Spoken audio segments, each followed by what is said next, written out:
Allah tidak pernah tinggalkan Anda. Mungkin ini ujian untuk membuat Anda lebih hebat lagi di masa depan. Kalau Anda tidak tahan bantingan yang sekarang, bagaimana Anda bisa mengatasi pelintiran yang akan datang?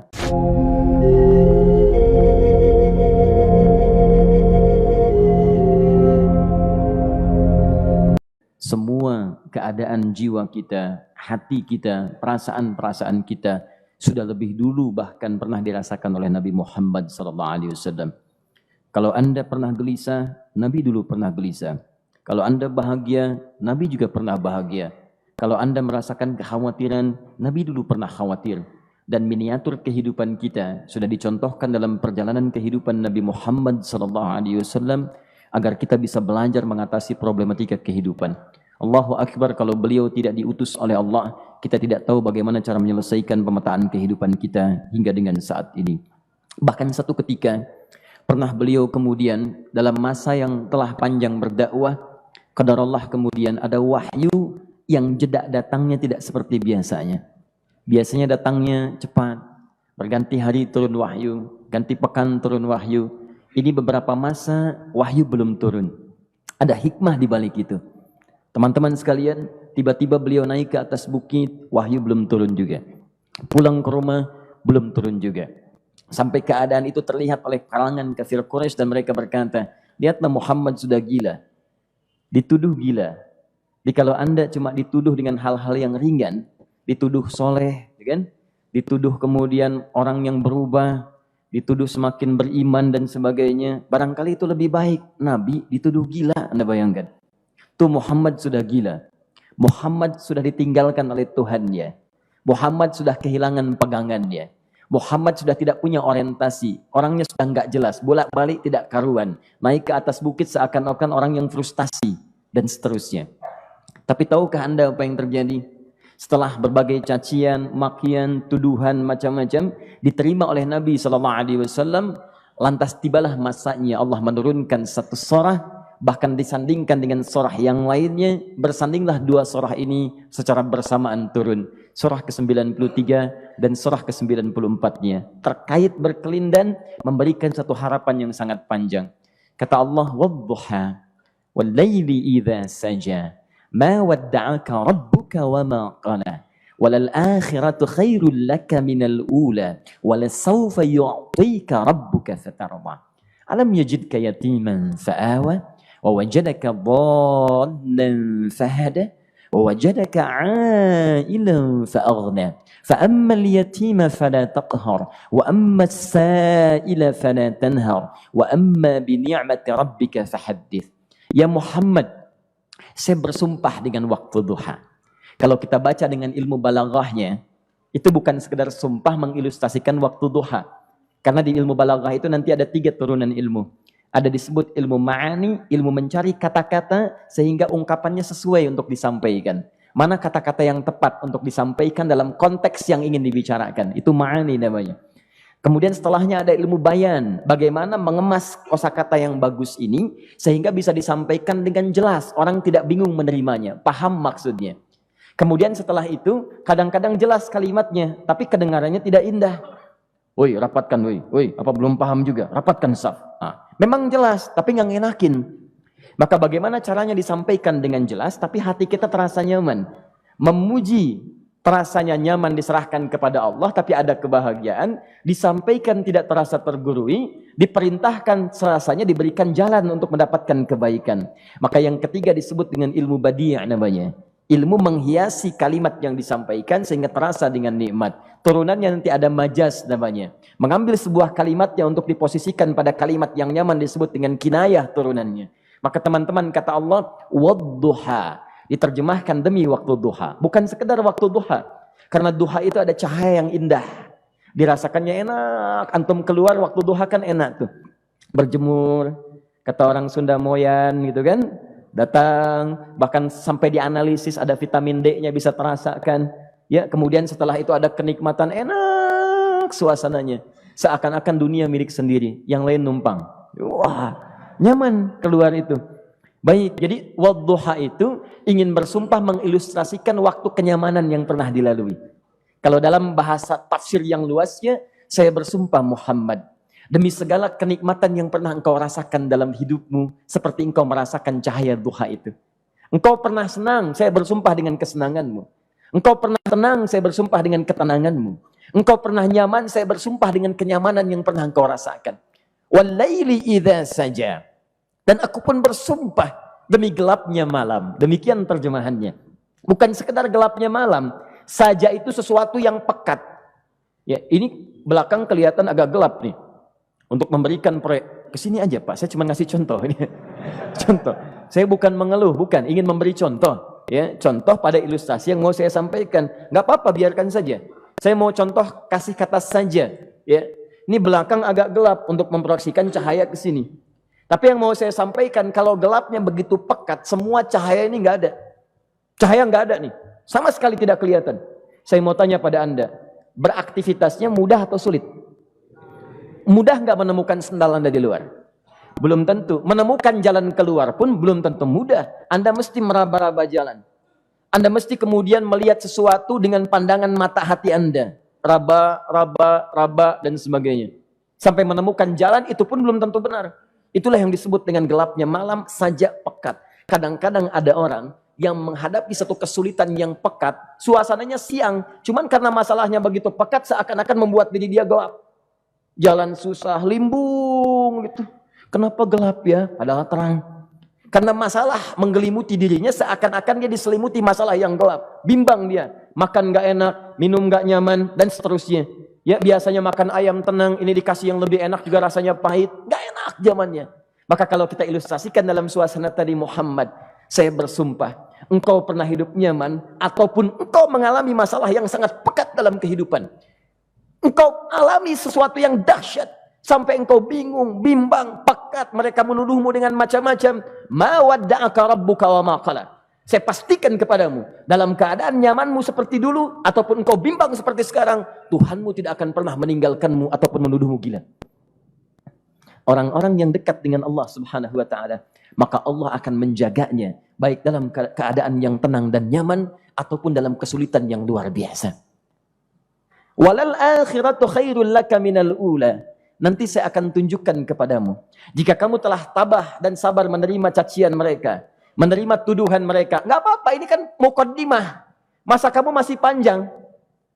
Kamu masih panjang dalam berdakwah. Kehidupan kamu masih panjang membawa tugas dan misi. Kalau kamu belum bersabar pada yang sekarang, bagaimana dengan yang di masa depan?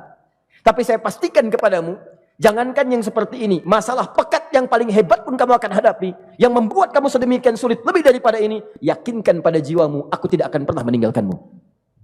Ini prinsip dalam kehidupan kita. Jika Anda menggantungkan hidup kepada Allah, Anda bersandar dengan baik kepada Allah, maka ayat ini akan mengatakan, teman-teman sekalian, Allah tidak akan pernah meninggalkan Anda dalam setiap kehidupan Anda. Nanti, sekarang perjuangan, kata Allah, walal akhiratu khairul laka minal ula.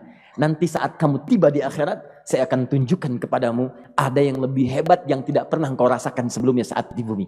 Tidak akan ada lagi kesulitan yang kamu hadapi. Tidak akan ada lagi cacian yang kamu kemudian hadapi. Tidak ada lagi kemudian tuduhan yang kemudian kamu rasakan. Aku akan berikan apapun yang kamu inginkan sampai kamu puas. Wala sawfa yu'tika rabbuka fatarda. Nanti kamu pengen apapun, aku berikan. Kalau saufa masih ada jeda, ya. Kalau bahasanya wa yu'tika mungkin seketika. Tapi ketika mengatakan saufa, artinya bukan saat ini Muhammad. Sekarang pun aku berikan, tapi nanti yang di akhirat aku berikan sampai kamu merasa puas. Ayo minta apa saja. Hadir, hadir, hadir, hadir. Tapi yang paling indah, kalau kamu tidak percaya, alam yajidka yatiman fa'awa. Cobalah ingat, kalau sekarang sedang susah, coba ingat dulu. Bukankah saat kamu yatim, aku yang merawat sampai kamu tidak merasakan kegelisahan itu? Lahir bapak tidak ada, aku cukupkan dengan kakek. Kakek meninggal, aku hadirkan ibu dan paman hadir di sekitaranmu. Ibu meninggal, ada kakek. Kakek meninggal, ada paman. Dan Khadijah hadir di sekitaranmu. Bukankah aku rawat pada saat itu? Wajadaka dhallan fahada. Kamu sedang bingung, sedang susah. Bukankah sering aku berikan petunjuk kepadamu? Wajadaka ailan fa'aghna. Kamu merasakan kesulitan, lahir dalam keadaan yatim, tidak ada pendukung, maka aku jadikan kaya. Bukankah saat kamu menikah dengan Khadijah, aku tambahkan lagi pendukung untuk misi dakwahmu? Ini pesan dalam Al-Quran. Kalau Anda sedang merasa susah, kalau ingin menenangkan diri, ingat-ingat yang baik-baik yang dulu. Kalau Anda sedang jatuh dalam bisnis, ingat-ingat saat Anda meningkat dalam bisnis Anda. Allah tidak pernah tinggalkan Anda. Mungkin ini ujian untuk membuat Anda lebih hebat lagi di masa depan. Kalau Anda tidak tahan bantingan yang sekarang, bagaimana Anda bisa mengatasi pelintiran yang akan datang? Karena dalam kehidupan bukan cuma dibanting. Anda mungkin mengalami penyingkiran, penyungkuran, lipatan, guntingan, bantingan, macam-macam. Jadi kalau satu gaya belum bisa Anda atasi, bagaimana Anda bisa berharap mendapatkan turunan yang lainnya? Selalu ingat bahwa jika hidup Anda ingin tampil gaya, Anda harus merasakan tekanan dalam kehidupan. Karena F selalu berbanding lurus dengan P, hukum Pascalnya. Gaya berbanding lurus dengan tekanan. Orang yang ingin tampil gaya dalam kehidupan, maka dia mesti siap menghadapi tantangan-tantangan hidup yang diatasi. Turun ayat.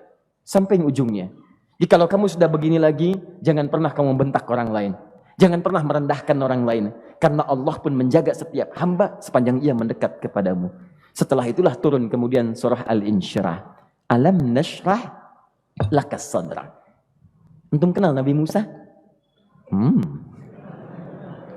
Baik. Tapi agak lumayan lah. Tadi saya di Soreang kenal Fir'aun. Di sini Musa. Baik, alhamdulillah. Perhatikan ya, dahsyatnya pemberian Allah kepada Nabi Muhammad SAW. Nabi Musa alaihi salam, dan sering kali kita bacakan untuk memohon kepada Allah. Rabbi syrahli sadri. Perhatikan baik-baik. Ini keunggulan Nabi Muhammad SAW dibanding Nabi Musa alaihissalam. Dua-duanya Nabi, Rasul, tapi masing-masing punya keistimewaan. Musa, Nabi, berdakwah, memohon kepada Allah kelapangan hati.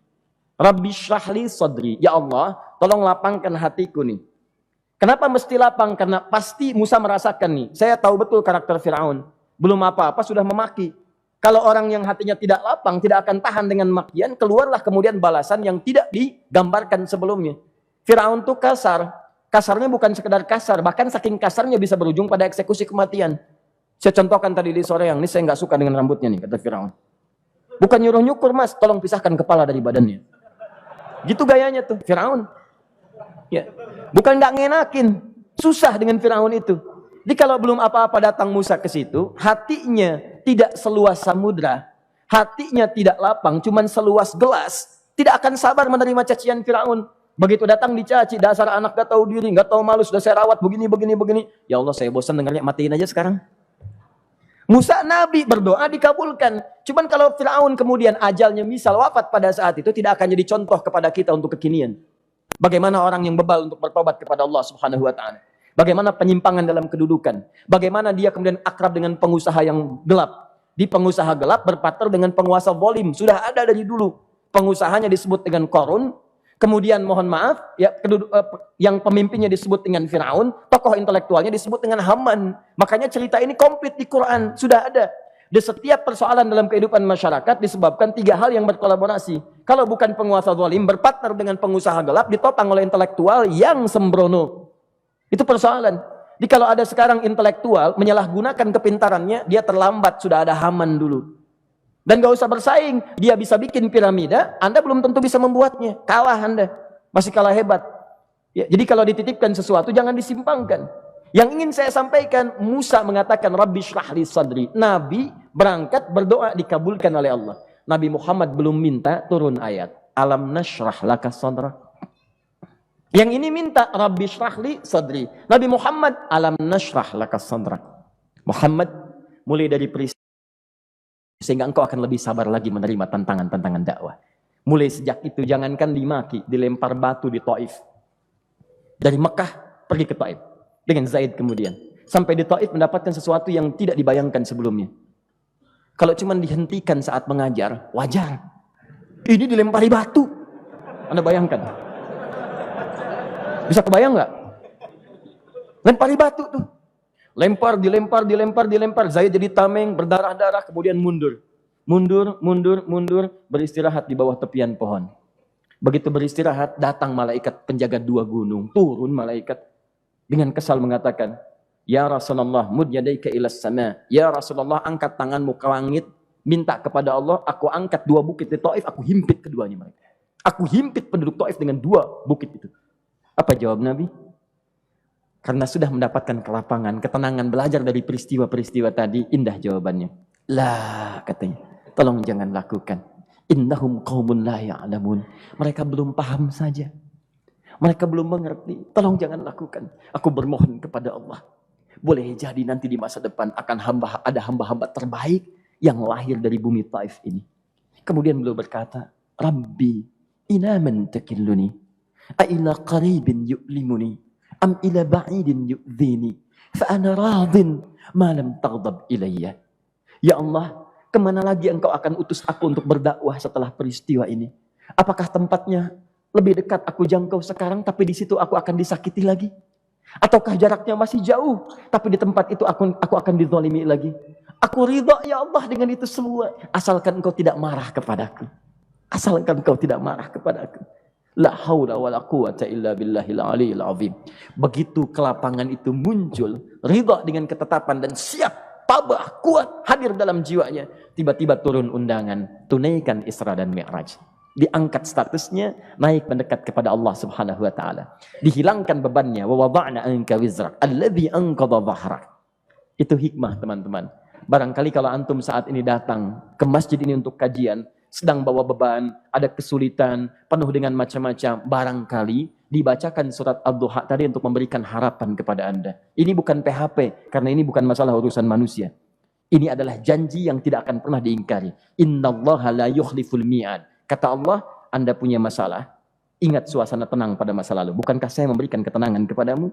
Mendekat kepada saya, Anda bersabar, yakinkan bahwa ujian yang saya berikan saat ini sesungguhnya untuk membuat kamu lebih hebat di masa depan. Karena orang hebat tidak akan pernah sepi dari ujian untuk membuat dia lebih kuat menghadapi tantangan dalam kehidupan.